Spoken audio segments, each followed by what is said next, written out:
Do you find it difficult to control your basic cravings, causing you to indulge in habits that might not be great in excess?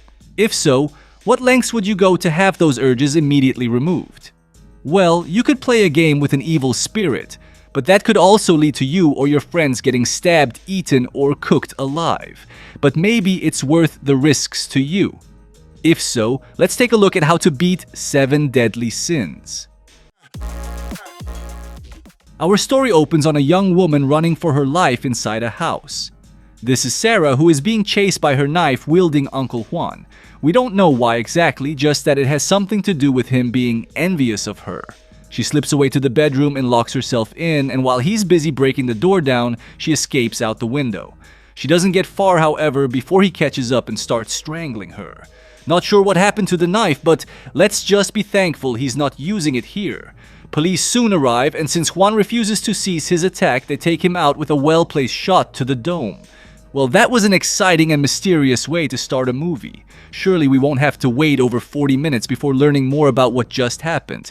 We are now introduced to the rest of the cast, obnoxious teen brats going on spring break and planning a party for the occasion. As our main character Kim and her boyfriend Jamal drive away from school, they are pulled over by police who search the car and find a hefty amount of Mary Jane. They go to court over this find, where Jamal receives 5 years of prison for intent to distribute, and Kim gets 3 months of house arrest for association. The most his lawyer could get Jamal is a 72-hour stay to get his affairs in order. To make matters worse for Kim, her parents are going away on vacation and hired a live-in to watch over her and the place while they're away.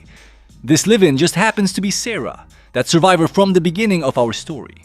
Just when things seem to be bleakest, well, bleak for a spoiled rich girl on house arrest during spring break anyway, Kim's friends show up to inform her that they are throwing the party at her house since she's unable to go out herself. A bit intrusive, but also very thoughtful of them to do for their friend. It's here we meet the full cast of characters, as each group member is introduced with dramatic flair by her friend Brandon in an attempt to cheer her up. So in addition to Kim and her boyfriend Jamal, we have tough girl Jasmine, stoner Sean, diva Rachel, and reserved Lori, who is dating the ever-energetic Brandon. There is also the punching bag of the group named Young, who seems to get ridiculed and made an errand boy for the others, but they are friendly enough that he sticks around. So they have an epic banger of a party with plenty of and alcohol. Eventually though, it gets too out of hand and cops come to shut the music down. This kills the party and everyone starts to go home. That is, except for those staying behind to get freaky, like the boyfriends of our main group who are unfaithful to their partners. Brandon with a random hookup in the bathroom and Jamal with 2 women at once on the couch. He gets caught of course, but shrugs it off since he's going to prison soon anyway. Still, a pretty cold thing to do to Kim, who said she would have waited for him. Well, while our characters are making terrible life choices, let's look back real quick and see if any other choices could have been handled differently. We still don't know what exactly caused Sarah's uncle to snap, even after more than a third of this film is over already. But the reason doesn't matter as much as the fact that our life is on the line, and we need to survive an attack from a once trusted family member. She made a smart decision by escaping while she still could. Couldn't help getting caught once outside though, and can't really call for help while being strangled. This is where self-defense classes can come in handy, as there are a variety of techniques for us to use even if, or especially when, dealing with bigger and stronger attackers.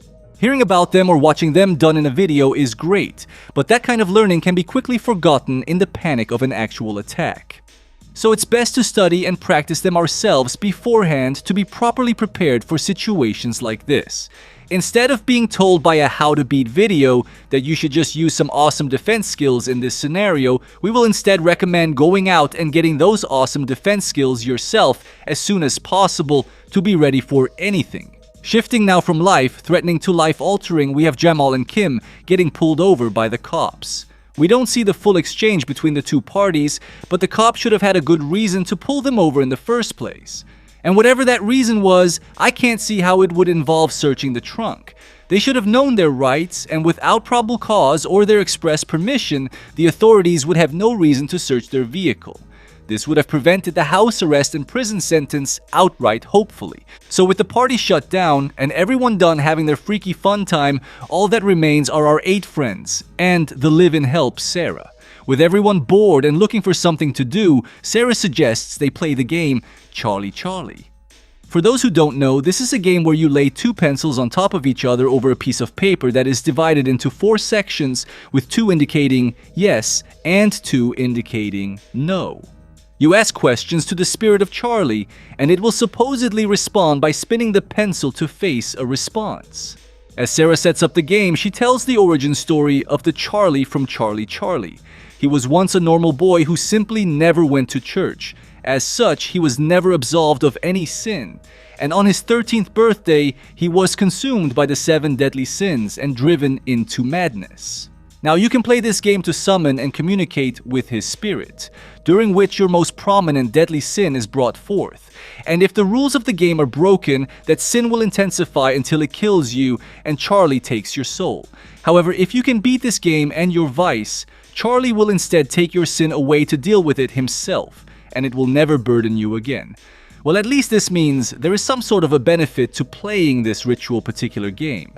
Most of the group is not taking any of this seriously, thinking this is a poor man's Ouija board. But with Sarah emphasizing just how serious this game is, and with certain members of the group believing in spirits and wanting to rid themselves of bad habits, they agree to move on with it. However, Young wants in on the fun, but the game only allows for exactly 7 people. So they sent the lad out to get Chinese food instead, despite the fact that he's so high on Molly that he forgets his pants. Well, maybe it's for the best he didn't stick around after the night the others are about to go through. The rules of the game are now laid out. First, must have 7 people. Second, you can only ask yes or no questions. Third, don't let the pencil hit the floor or the game won't end. And lastly, you can only stop playing by asking the spirit for permission. Now they all hold hands while Sarah reads a ritualistic poem. And the game has begun. Sarah sees the pencils move a bit and with a worried expression tells everyone to overcome their sins or die from it as she leaves the room. The gang barely humor the game, asking only a couple questions and mocking the process, before Sean gets fed up and smacks the pencils to the floor. And just like that, Rule 3 is broken. The gang go back to their usual night of hanging out, texting, and smoking weed. Brandon soon gets a text from Lori, however, saying she is ready to finally go all the way with him. He excitedly rushes out to meet her in the garden. The two immediately start getting to business by making out, when Lori pulls a knife out and slices Brandon's arm. He panics as she keeps slashing at him, so he grabs a nearby baseball bat and introduces it to her head. To his surprise, though, she's barely fazed by that, so he drops it and runs inside. As he tells the others about what just happened, it's revealed that Lori was inside with the other girls the entire time. On top of that, his phone shows no text messages from her. Brandon wants to leave, but everyone just rationalizes the event as him being tweaked from the drugs he smoked earlier. Which would be a good point if he didn't also have the bloody cut wound to prove things were at least somewhat real.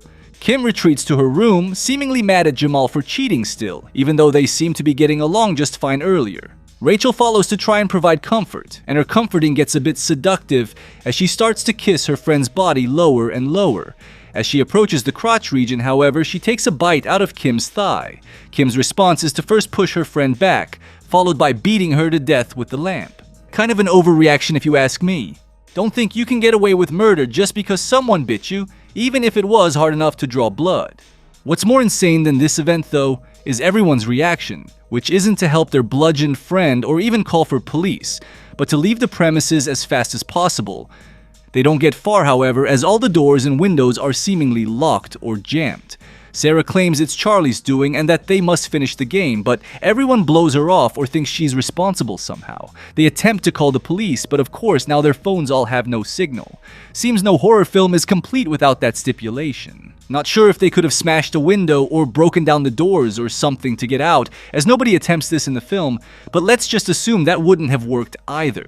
Lori heads upstairs to get and check her phone, but after finding it in the bathroom, starts to see bloody writing mentioning envy as her sin.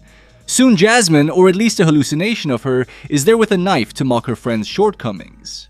As Lori dives deeper and deeper into self-doubt, she takes the knife and contemplates ending things. Thankfully, Brandon comes up to check on her, interrupting any attempts. As either a token of gratitude or maybe in a false attempt to feel some self-worth, she starts flirting with her boyfriend hard, and they start making out on the bed. Surprised he's able to after his last experience with what he thought was her tonight. Brandon wants more than just kissing and touching tonight though, and pushes to go further. Lori proclaims she wants to wait, but he's not taking no for an answer, and we cut away before seeing how things play out. Because they were taking too long, Jamal now comes up to check on the couple, but he's stopped by a nearly nude and not so dead Rachel. She tells him nothing is real or how it seems, and to just follow her. And that works apparently, as he actually does. She leads him to an in-house sauna because that's just how rich this family is, and tells him to strip. He does so without hesitation and gets inside. The door of course slams shut and locks as the temperature comes on full blast and Rachel is no longer anywhere to be seen. Jamal bangs and screams for help as poorly rendered CGI smoke starts pouring into the room. Downstairs, Lori finally returns to the others, but she has crimson liquid seeping from between her legs and a dazed expression. Her friends are concerned and ask what happened, but Lori just lays into them, telling how she really feels being in her friend's shadows and dealing with a boyfriend like hers.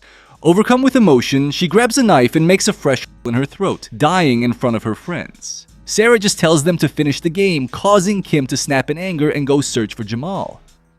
She finds him, or his ashes at least, as she sees his burnt carcass in the sauna. Alright, well, this night isn't going so hot. Well, for most, that is. Let's see what we could have done differently. Firstly, there was no way to know Charlie was real. And since this game actually has a reason to play it, other than a test of courage or boredom, I can see why they would at least be interested in starting it. However, if you're taking the game seriously enough to play it, take it seriously enough to follow the rules. Or, if we know our friends don't care about following instructions during rituals, at least refuse to be a part of it so they can't bring us down with them when they inevitably break one of those rules. Brandon had no way of knowing about his hallucination attacker, and he even acted quickly enough to counterattack and escape, which is good. The only two critiques I would have is to keep the weapon instead of dropping it, as it did seem to stun his attacker. Plus, it's better to have it and not need it than need it and have it locked out in the garden. And second is to just leave. He has no reason to stay after this. But unfortunately, he probably believed everyone when they said he just hurt himself while high, which is exactly why you shouldn't do drugs that alter your perception of reality. Hard to tell fact from fiction at a certain point. As for Kim, there was absolutely no reason to flat out murder Rachel. She wasn't a ravenous zombie. She was a friend in a hallucinative state taking a single bite. She didn't keep trying to bite after getting pushed off, and definitely wasn't trying to bite after taking a clobbering to the head. So she really didn't need a second life-ending crack to the skull. She should have been talked to, escaped from, or restrained. All better, more reasonable, and more legal options to avoid getting bitten in this situation, while also avoiding the end to a friend's existence in this world. Not sure why none of the other friends attempted CPR or even checked on her. Lori's situation was rough. Thankfully, she had her boyfriend there to save her. Unfortunately, her saver pushed things too far. Yikes. This is yet another situation where we would have hopefully studied self-defense techniques to help us deal with the problem and escape relatively unharmed. That, or everyone in this group could start sticking together to make sure no one else is seeing anything or under attack from anyone. There is zero reason to split up, and people keep getting attacked one by one as they go to check on the last person who disappeared. Case in point is Jamal, who was either too high or too stupid not to fall for his trap. Being with a group could have potentially saved him. But once everyone finally sees that people are being altered and killed based on instinctual needs and desires, they should realize this game is real and take Sarah's advice to finish the game. According to the rules, all it takes to finish it is to ask for permission to leave. Well, Sean and Jasmine want to finish the game, but Kim instead gets her family's gun for self-defense and just keeps blaming Sarah for everything. As the other members attempt to restart Charlie, Kim throws the pencils to the ground, exclaiming she'd rather die than play. Not sure why she's so hard to convince with everything that's going on. What would she lose in at least letting the others try? Must be a matter of pride at this point, in which case it makes sense why she wouldn't admit to being wrong. As Jasmine and Kim talk in the next room, Sean sees something and goes to investigate. After a scream, he crawls back with an eye missing and dies. No clue what happened to him or how it has to do with any of the 7 deadly sins, but that's another member down. Kim cocks the gun, ready to use it on Sarah, but the 2 remaining survivors hear a strange noise coming from the walk-in pantry. As they go to investigate it, Jasmine walks inside and the door closes behind her. Kim opens it again immediately, but she's disappeared. This neat magic trick causes Kim to search for Sarah and put some lead in her forehead the second she sees her. Things, of course, don't end with her demise, as Charlie now reveals himself to Kim. He laughs at her murder, as apparently Sarah was a sole survivor of a previously played game, and she was here to help them, trying to warn them of things the entire time. Wait, what? That makes zero sense. It was Sarah's idea to play the game in the first place, and all she ever told them, aside from the rules which they could have read for themselves, was, "We need to finish the game." That's not a warning, and hardly helpful when she doesn't explain how or why to finish. Also, if she was a previous survivor and knew this was real, why offer to play it with a bunch of wasted partying teens in the first place? Maybe she wanted to help them with their vices. But there are better and easier ways to get help that don't involve having your soul at stake. Whatever the case, Charlie now vanishes, telling Kim to come find him. We, the audience, see where he goes though as he's heading down into the basement where Jasmine is, who's just waking up. As she does, she sees the spirit, as well as all the reanimated corpses of the fallen victims so far, coming down the stairs, and yes, Brandon is among them. And no, we didn't skip over his death, the movie did, but he has a pencil in his neck, so I guess Laurie did act in self-defense after what happened. Either way, he's dead now, and all of the victims gather around Jasmine before attacking off camera. All we are treated to is screams and squelching sounds as we see Charlie laughing. Again, not sure what this has to do with gluttony, pride, wrath, and the like, or controlling them for that matter, but now Kim is officially the final girl. She finds and shoots Charlie, emptying the clip into him, but as he's a spirit, it does little to affect him. The power goes out and Kim wanders around in the dark, following any sounds she hears. Eventually, she's led to a room with two pencils on the floor, which together gives her the revelation of the sign of the cross, causing her to start remembering Bible lessons her father gave her as a child. Wow, really forgot religion even existed until you saw two pencils together? Well, better late than never. With these childhood teachings in mind, she cuts her hand with a knife and starts making a cross with the liquid. While doing so, she prays to God for forgiveness from all her sins.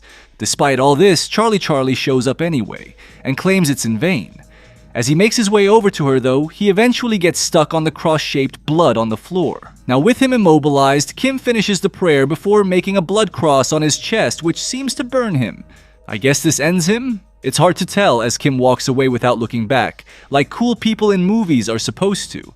But as she attempts to leave, she finds the doors are still locked. Frightened, she hides in a closet until she is thankfully and miraculously found by Young the following morning. She explains things to him, but he doesn't understand, as he's able to enter and exit the house just fine. He goes back to check on the others though, and as he does, we get flashbacks to what really happened between the hallucinations that night. Apparently, Charlie possessed the boy shortly after he left for food, and used him as a vessel to carry out all the attacks that night. Well, this does explain a few things, like how Brandon ended up with a pencil in his neck, or what happened to Sean's eye, but this ultimately changes nothing, as everyone is still dead, and Charlie is still defeated. Or is he? As Young reunites with Kim for their exit, he does his best Michael Jackson Thriller impersonation, and the credits roll. Wow. Feel like the real sin here is watching this movie. But since we're here, let's look back for things we could have done differently. As stated before, there was no harm in trying to at least play the game again. At best, it ends this nightmare, and at worst, you still have an evil spirit to deal with. Especially when ending the game might be as simple as invoking Rule 4 and just asking to be excused from playing. The rule technically only states you have to ask to end things, doesn't say permission must be granted. Either way, worth a shot. Killing Sarah solves nothing, just like most of the deaths in this movie do. But I can at least understand why Kim would feel she needs to die, since Sarah is the one who brought all this upon them in the first place. Still, don't kill someone who is more knowledgeable on this subject than yourself. At least interrogate them first for everything they know on how to survive or why this is happening the way it is in the first place.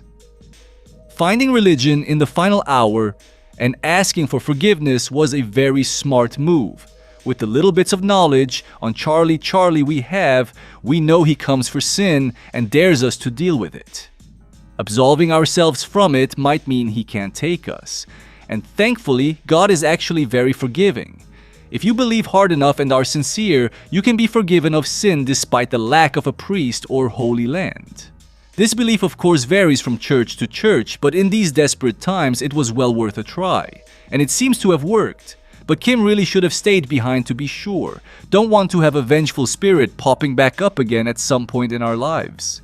Now, if only she remembered religion earlier, this ordeal could have been dealt with before anyone died. Oh well. So, that's one way to play Charlie Charlie. Never heard of this version before, but I won't be eager to play it with anyone anytime soon. Hopefully you can deal with your own struggles with personal vices in life without resorting to such desperate measures. Remember, you are more than your basic instincts and both stronger and more capable than you realize. Let me know what you think. Thanks for watching, guys. Binge another one and peace out.